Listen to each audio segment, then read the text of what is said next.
store up treasures for themselves and are not rich towards God.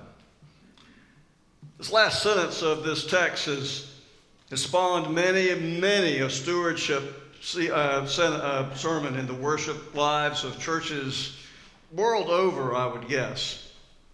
And nowhere does it make preachers and hearers more nervous than here in our North American context. Someone in one of my congregations called the stewardship sermon the sermon. Capitals, all capitals. And he did so with the caution that he wanted to know when I was preaching it and let him know when I was preaching it so that he wouldn't be there for the sermon. I never told him.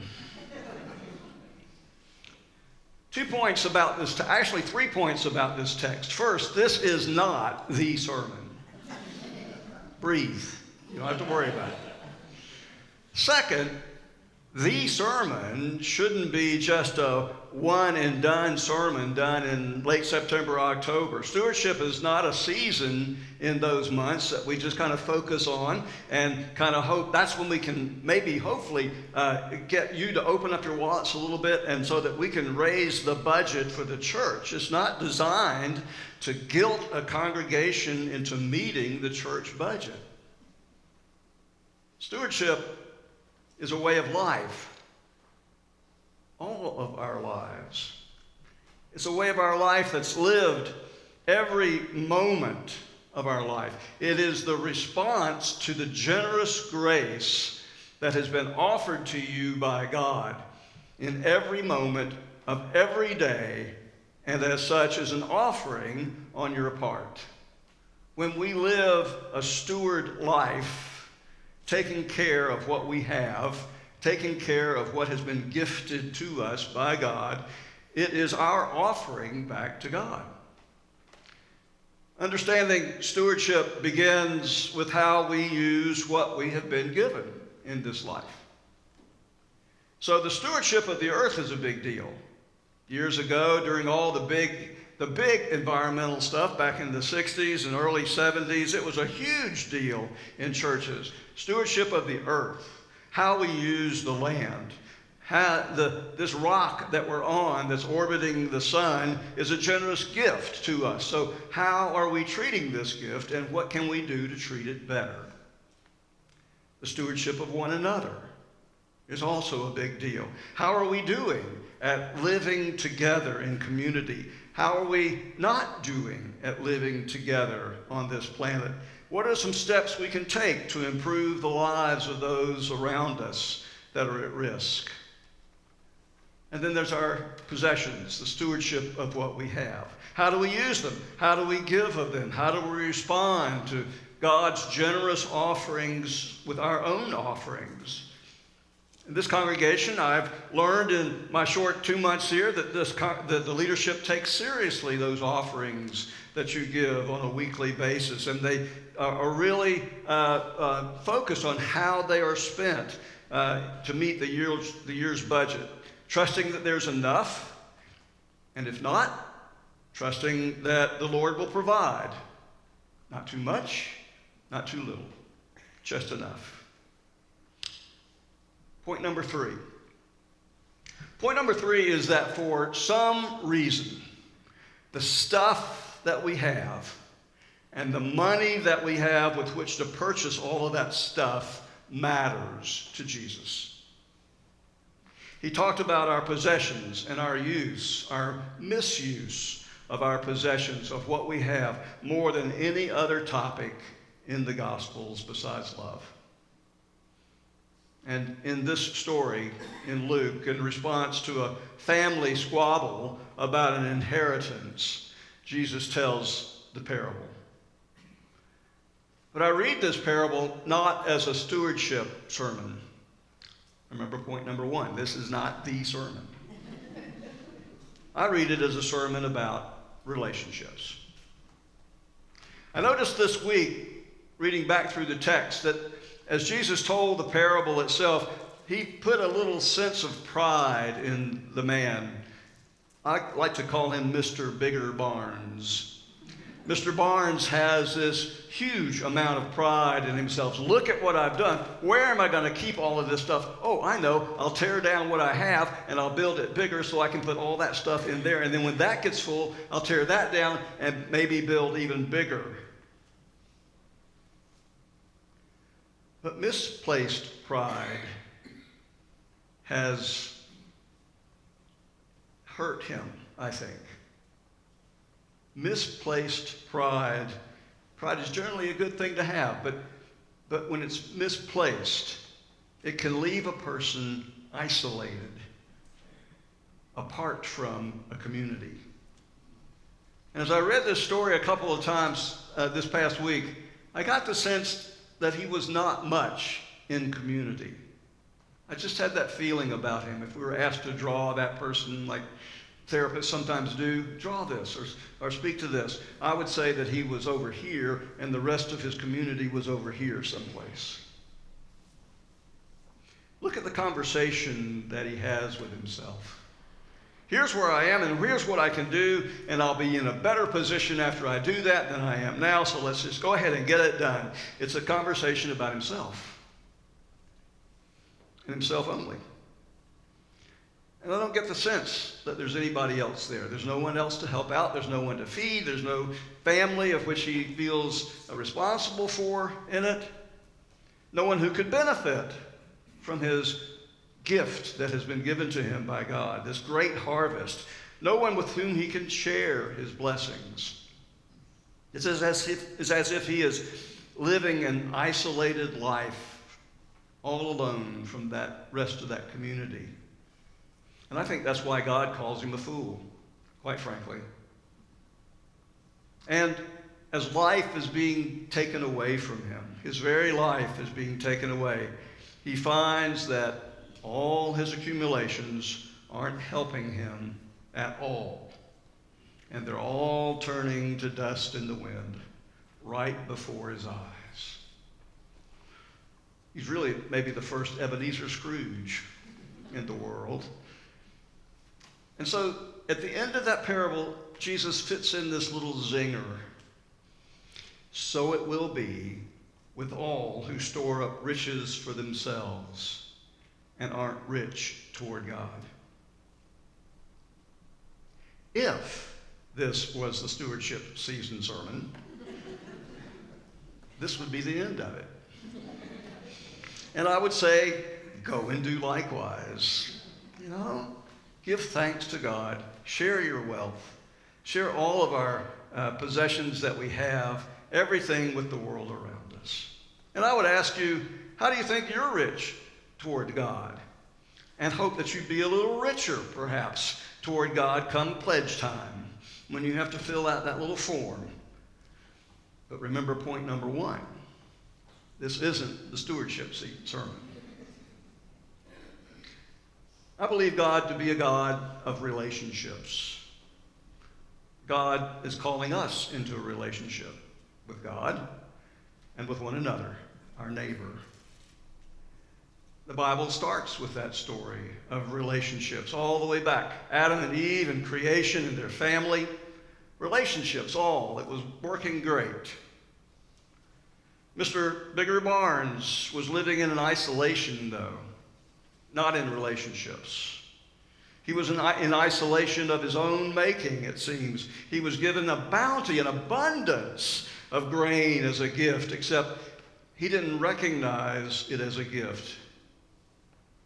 He didn't recognize it. To him, it was only a commodity to be invested, a commodity to be traded for something else, a commodity to grow so that he had to have the bigger barns in which to store it all in. And I think that that ideology eventually left him isolated and alone in his life. So I ask you, how can we be rich toward God if we're not rich toward our neighbor? How can we be rich toward God if we're not rich toward our community? one another in this place and beyond, claiming as we do that we're in community with each other and with those beyond this space. You know, we're living in a day where the subtle and not so subtle message is that I can't trust anyone except me. Maybe that's what he said. The one person. Remember, this is an argument between two people that come to Jesus and want to know about their inheritance. And I bet one of those brothers might have said something about, I don't want to share my inheritance with my brother. I want it all to myself. We live in a day where we're told that we should be afraid because the world is a dangerous place. The world outside of these doors is a dangerous place, and we build that up. Bigger and stronger barns is the answer. More stuff around us to keep us separated from each other is the answer. We have an old, new neighborhood in Simpsonville. It's an older set of townhomes. It's built on Fairview Road in Simpsonville. It was a pretty busy road now. When these were built, it was not such, but it has gotten a lot busier, gone from 2 lanes to 5 lanes, and it's rush hour. It's just crazy out there. So the name of the townhomes when they were built was Fairview Townhomes. Pretty good. Fairview Road, townhomes, we'll put the two together, Fairview Townhomes. Contractors have been doing some work on that property for a while now. And they finished up a few weeks ago. And now I go by and I see the townhomes with an upfitted look and a new name. The Enclave at Fairview.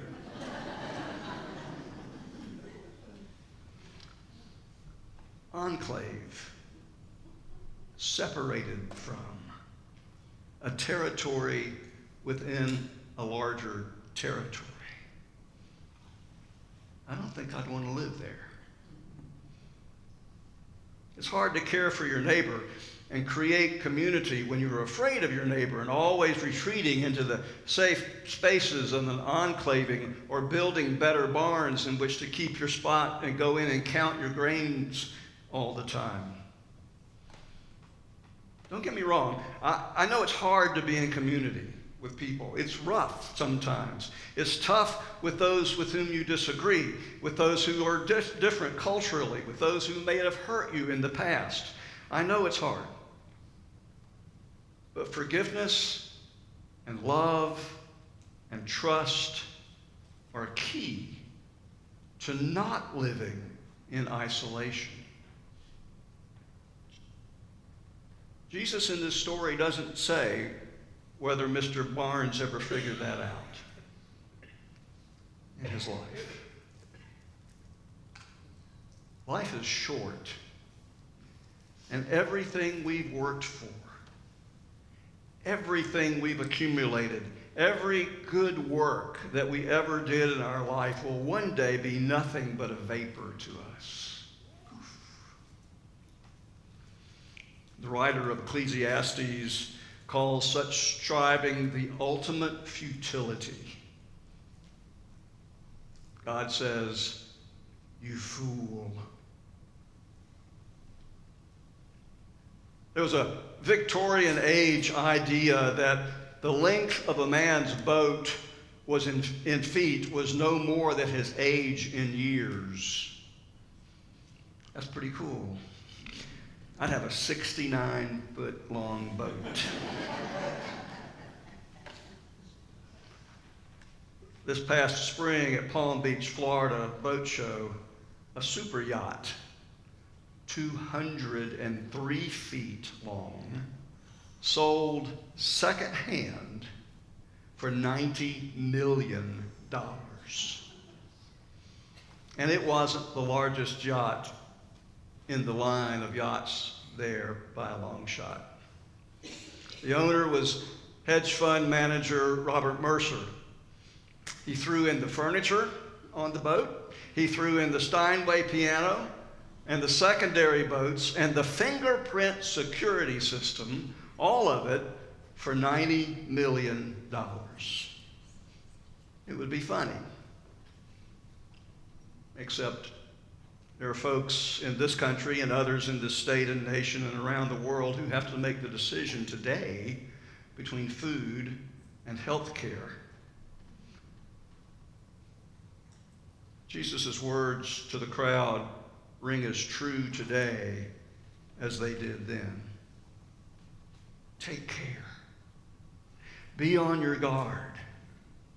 Life doesn't consist in the abundance of possessions. It's easy to paint Mr. Bigger Barnes as the fool. And we point everything on him. Something else I thought about this week. Wouldn't it be cool to have your name, my name, on a building? The Caprell building of arts and sciences, of music and technology.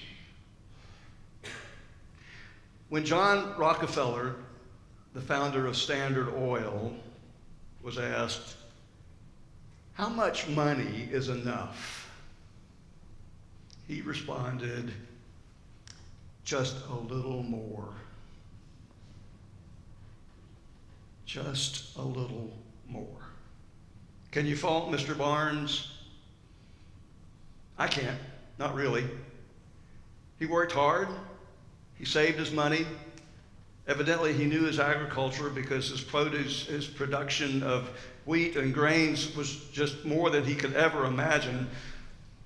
But no matter how we would like it to be, when we set Mr. Barnes up as someone to emulate or worship them as idols or believe them to have all of the answers to life's questions, we become the fool, don't we? We know what to do. Be rich towards God, Jesus says, in all that you do. Be rich towards God, people of God. And your wisdom, our wisdom, will show out beyond these walls to the world. For those who have ears to hear today, hear. Amen.